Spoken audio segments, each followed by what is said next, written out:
Salut, c'est Sylvie. Alors, volet numéro 2,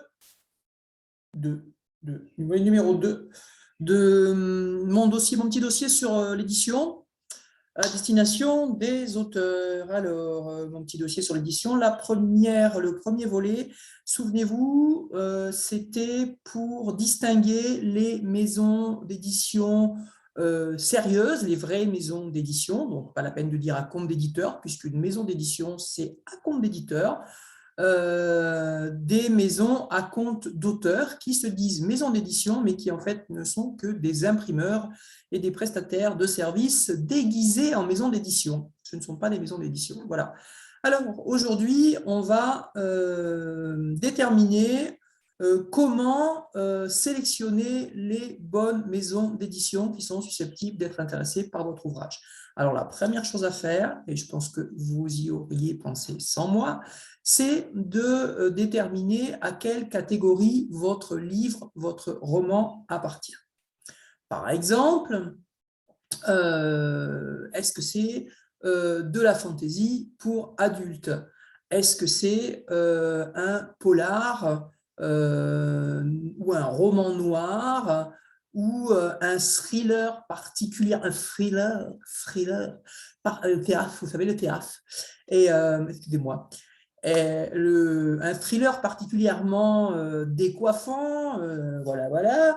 Enfin, est-ce que vous rentrez, oui ou non, dans une de ces catégories? Normalement, oui. Mais alors, c'est pas toujours évident à savoir, parce que quand on écrit son premier bouquin, moi, j'ai un peu peiné, hein, j'avoue, parce que c'est un truc un peu hybride, et donc, du coup, je ne savais pas trop où placer, c'était un peu compliqué. Donc, le premier truc à faire, avant tout ça, c'est de faire le pitch de votre bouquin. Le pitch, vous savez, c'est l'argument du livre en une seule phrase.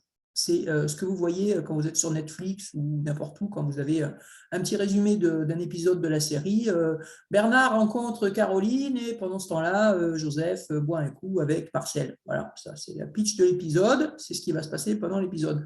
Le pitch de votre bouquin, c'est par exemple, allez, on va prendre un exemple que tout le monde connaît, ce sera quand même beaucoup plus simple.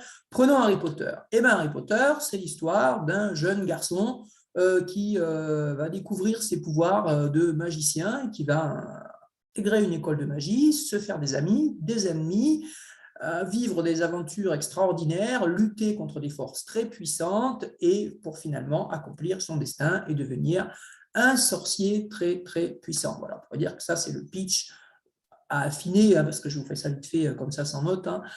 Ça, c'est le pitch de Harry Potter. Voilà. Alors, admettons que vous ayez écrit Harry Potter. Je vous souhaite d'écrire autant de succès ou au moins un aussi gros succès. Alors, attendez, on va faire un partage d'écran, écran partagé. Où est-ce que ça se passe, ce truc-là? Un participant à la fois, option partage.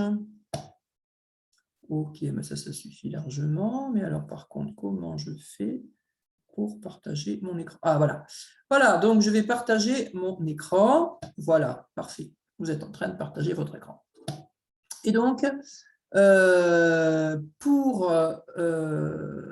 fois que vous savez, pardon, excusez-moi, une fois que vous savez quel est le pitch, à peu près quel est l'argument de votre roman, vous savez dans quelle catégorie il va se classer. Par exemple, Harry Potter, dont nous venons de parler, eh bien, il y a jeune garçon, il y a sorcellerie, donc ça vous donne déjà des indications. On peut dire qu'on va chercher des collections de livres de fantasy et, si possible, pour la jeunesse. Voilà. Alors, j'ai prononcé un mot très important, j'ai prononcé à l'instant le mot de collection. Les éditeurs ne vendent pas des livres, plutôt si les éditeurs vendent des livres, mais les éditeurs vendent des collections. Ils travaillent avec des collections. Pourquoi? Eh bien, pour plusieurs raisons.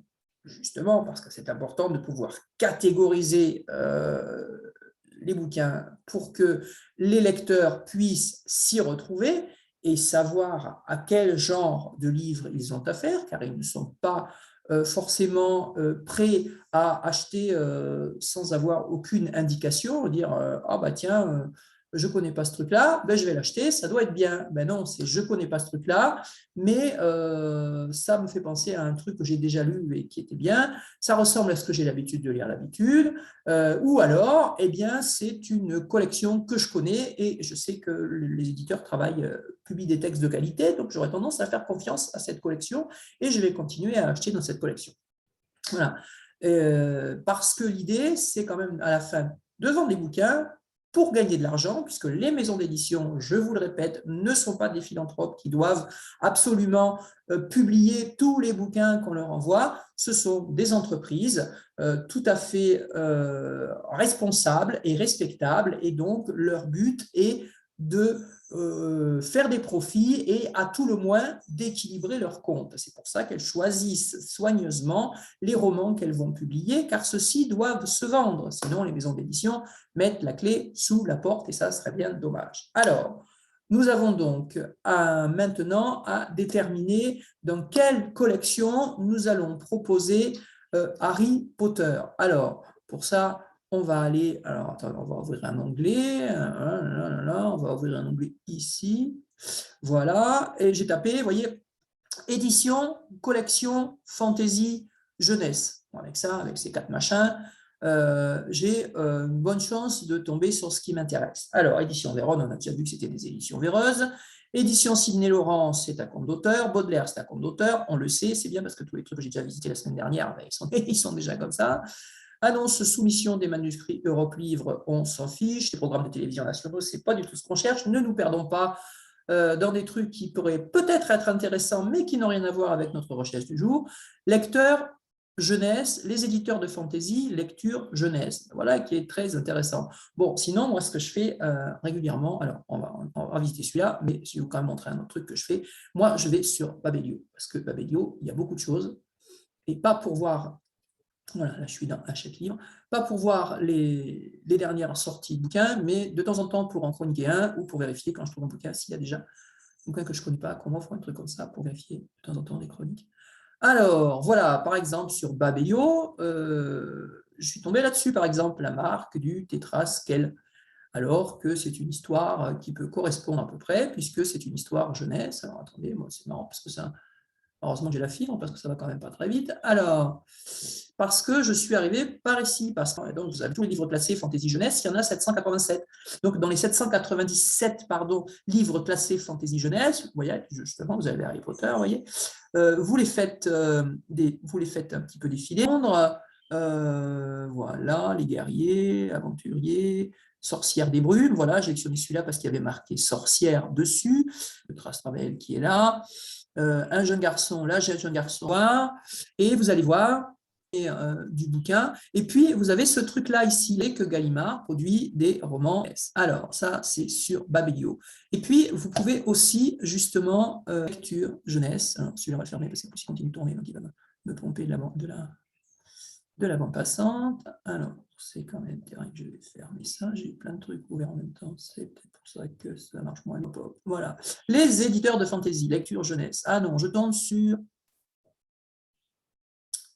une interview donc, qui ne m'intéresse pas du tout. Alors, je vais continuer. Les éditeurs de fantasy, Luisé, édition... Ah, Flammarion jeunesse, imaginaire et fantasy. Ça me va bien ça, imaginaire et fantasy.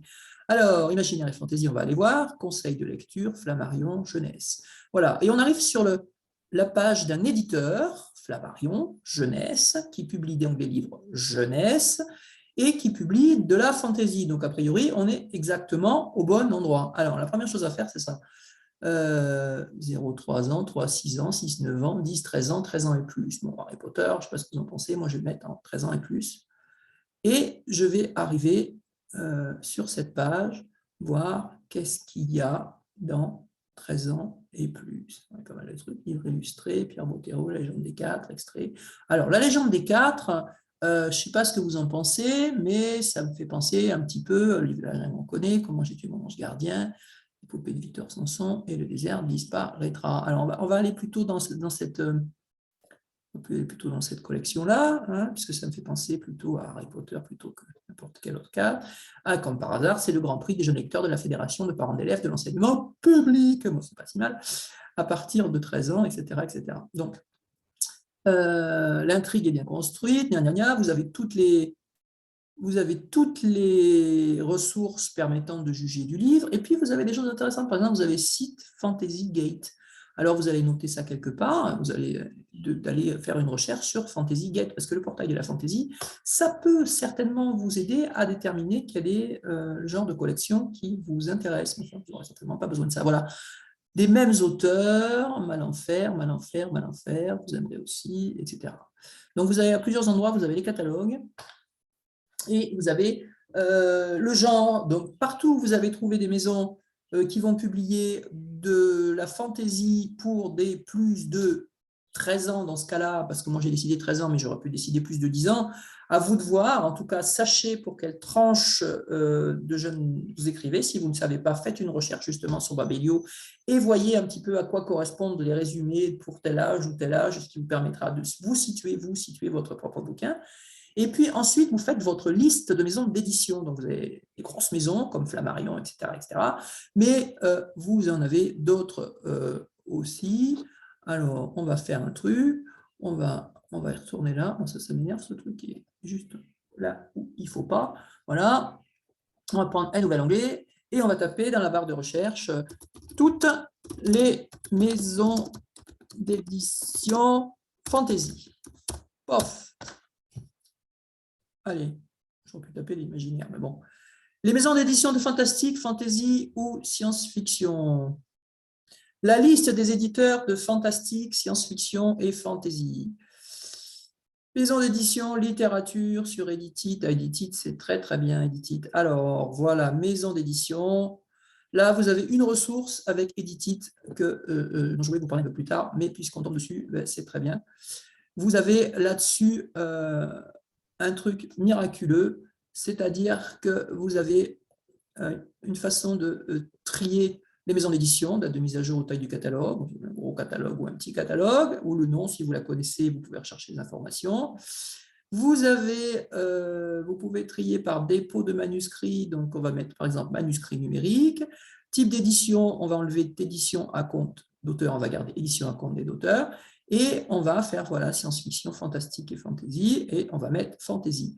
Voilà, et on va trier, et il va nous dire 18 résultats trouvés.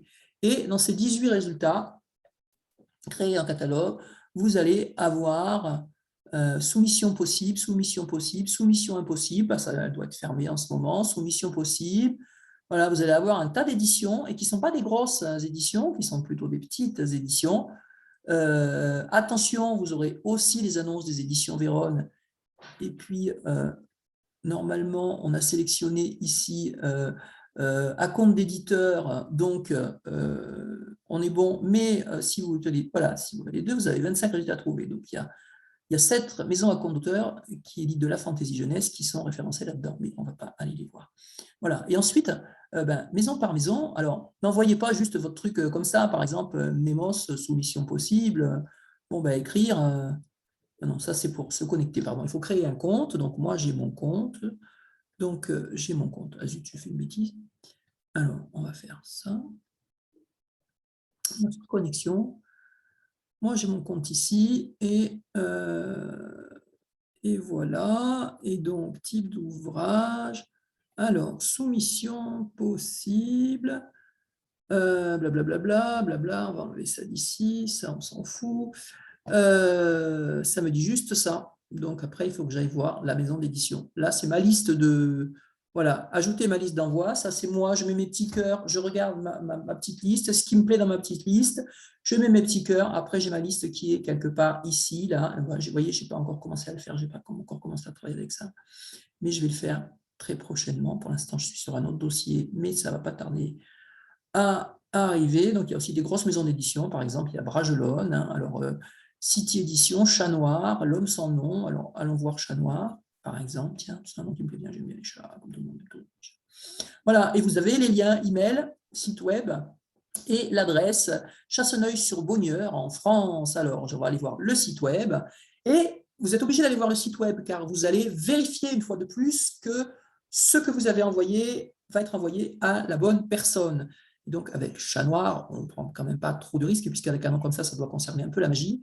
Alors, nouveautés et rééditions, où trouver les collections, voilà, les éditions du Chat Noir, maison spécialisée dans la littérature de l'imaginaire, fantastique, urban fantasy, gothique, steampunk, traverser le voile d'un coup de griffe. Château hanté, Gothica, Blackstream, ah bien, on n'a peut-être pas urban fantasy, c'est pas l'urban fantasy. On n'a peut-être pas la collection qui va bien, hein, donc on va aller voir quand même. On va aller voir quand même chaque collection, histoire de trouver la bonne. Parce que comme ça, quand on va faire le mail d'envoi à la maison d'édition, on va dire « Je vous propose de jeter un œil sur mon manuscrit qui pourrait convenir pour votre collection. Padam !» Et comme ça, l'éditeur se dit « Ah ben l'auteur, il a fait son boulot déjà, il n'écrit pas par hasard. » Donc c'est déjà un bon point pour vous. Alors, la collection Griffes sombres déchire le voile et vous révèle les récits fantastiques ou gothiques aux saveurs délétères, à frissonner au fil de pages imprégnées d'étrangeté ou de noirceur. Voilà, ça ne peut pas être vraiment ça qu'on cherche. Mais donc, si ce n'est pas ça que vous cherchez, eh bien, n'envoyez pas. Ce n'est pas la peine. Si ce n'est pas ça que vous cherchez, revenez un petit coup en arrière, revenez sur Edit It, retour à la liste, et on va regarder à trouver. Alors, on va revenir, je ne les connais pas en fait, je ne les connais pas, je ne suis pas allé voir encore. Alors, 300 livres au catalogue, c'est déjà une maison qui est pas mal. Depuis 96, les membres fondateurs des Indés de l'imaginaire. Ouais, a priori, il y a du niveau là, normalement, ça doit être bon ça. Depuis 96, 300 livres au catalogue, c'est un éditeur qui publie à rythme un petit peu soutenu, mais quand même pas tant que ça, donc il fait bien son travail, parce que depuis plus de 20 ans, il a publié 300 livres, donc ça fait 15 livres par an. C'est pas énorme, c'est pas une énorme maison d'édition. Cependant, membre fondateur des Indés de l'imaginaire, etc., plusieurs collections, romans grand format, les intégrales de science-fiction et de fantasy en édition prestige, les beaux livres illustrés Ouroboros, le poche Helios, le label jeunesse. Alors, c'est peut-être le label jeunesse qui va vous intéresser, parce que le roman grand format, non. Les intégrales de science-fiction et de fantasy, les intégrales, c'est une fois que ça a été déjà publié, donc c'est autre chose. Normalement, on va quand même vérifier. On va aller chez Mnemos. Mnemos, la mémoire, Mnemos. Et on va enlever cette machin qui m'embête aujourd'hui. À une actualité des auteurs, catalogue, roman intégral. Alors, on va voir qu'est-ce que c'est que ces intégrales. On va accepter les cookies, c'est pas grave, on fera un nettoyage après. Le voyage des âmes KOC, guerre épée éternelle. Ploum, ploum, ploum, ploum. Alors, nous voilà dans les Helios Poche. Le 5e Ferber, les domaines de Corifon, le royaume rêvé, bon, ça c'est les livres de poche, donc Théodore Sturgeon. Ah, Théodore Sturgeon, qu'est-ce que j'aime cet auteur, j'adore Théodore Sturgeon. Quelle plume poétique. Pardon, je commence à parler toute seule, donc jeunesse, on va faire jeunesse Laos. Tiens, on va voir qu'est-ce que c'est jeunesse Laos. Enfin, vous voyez l'idée, je ne vais pas vous tenir la jambe comme ça toute la matinée, ou toute l'après-midi, ça dépend à quelle heure il est chez vous. Mais franchement, voilà, il vous faut faire, vous n'avez pas le choix, il vous faut faire ce boulot-là. Il vous faut trouver les collections qui correspondent à votre ouvrage. Et à partir de ce moment-là, quand vous aurez les bonnes collections, vous allez préparer tous vos documents pour pouvoir faire les soumissions. Voilà, une fantaisie urbaine mordante et décalée. Donc ça, c'est de la fantaisie urbaine. La porte, le secret de machin, le secret, le lion de Macédoine. Bon, ça pourrait convenir, il faut regarder, il faut aller voir un petit peu plus là-dedans. Le matin, on avait décidé autrement. Bon, a priori, il y a quand même les pierres des âges, c'est quand même des trucs un peu historiques, les sœurs Carmine, le complot des corbeaux. Tiens, on va aller voir les sœurs Carmine. Qu'est-ce que c'est que les sœurs Carmine? C'est une histoire de gonzesse. Mais quel genre d'histoire de gonzesse? Une histoire de sorcière. Bon, ça ne marche pas du tout, cette histoire. Ah oui, il faut que j'accepte les cookies. À chaque page, il faut accepter les cookies. Oh là là, le site, il est relou. Feuilleter notre catalogue. Tiens, on va faire feuilleter notre catalogue. Ça va être beaucoup plus simple. Voilà, voilà. Donc, le temps que ça charge, eh bien, moi, je vais aller faire un tour. Je vais aller voir. Et je vais vous laisser sur ces bonnes paroles. Faites une recherche sur Internet avec vos mots-clés. D'abord, faites donc le pitch, faites le résumé en une phrase de votre roman. Ça vous permettra de savoir vraiment, de déterminer à qui vous le destinez et de quoi il parle en particulier. Quel est le personnage, puisque si vous avez un personnage de jeune garçon ou de jeune fille, il y a de fortes chances que votre roman soit un roman jeunesse. À part quelques exceptions, c'est quand même la plupart du temps, c'est quand même souvent le cas. Déterminez ça, faites votre pitch, ça vous servira à à plusieurs reprises dans votre vie d'auteur de savoir faire un bon pitch pour votre livre. Et puis, vos livres science-fiction, Naos, voilà, on revient sur la bonne page. Voilà le catalogue, Frontières Anthologie, La Terre Mourante, Les Derniers Parfaits, L'Évangile selon Myriam, la trilogie du Soleil. Bon, il y a plein de trucs là-dedans, complément de commande, livre Nouveau Soleil intégral, etc., etc. Le voyage des âmes cabossées, c'est un titre qui me plaît bien. Ça, je vais aller voir là-dedans ce qui se passe. Et je vais vous laisser plancher là-dessus. N'ayez pas, alors, si j'arrive à ouvrir ma fenêtre quand même. Alors, où est-ce que je vais ouvrir cette fenêtre? Alors, clic, clic. Je ne peux pas ouvrir cette fenêtre. Bon, mais je ne peux pas ouvrir cette fenêtre. Hein, c'est pas grave. Hein. C'est pas grave, ça va rester comme ça.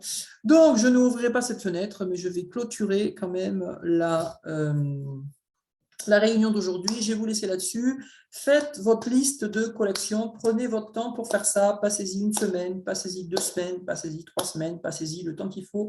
Ce n'est pas du temps perdu, c'est du temps qui va vous faire gagner du temps, puisque à chaque fois que vous allez envoyer une soumission au bon endroit, vous allez gagner du temps. À chaque fois que vous allez bâcler cette étape et envoyer une soumission n'importe où, vous allez ensuite attendre un retour et vous allez perdre du temps parce que le retour, ça va être, ça ne correspond pas à notre ligne éditoriale, ça ne rentre pas dans nos collections. Donc, faites bien ce boulot. Moi, je l'ai un peu bâclé du premier coup et je ne m'en mords pas les doigts parce que j'apprends au fur et à mesure. Mais franchement, j'aurais pu gagner un peu de temps si j'avais été moins caussarde. Voilà. Je vous remercie beaucoup et je vous dis à la prochaine fois. La prochaine fois, on verra quel document préparer exactement pour la soumission. Voilà, merci.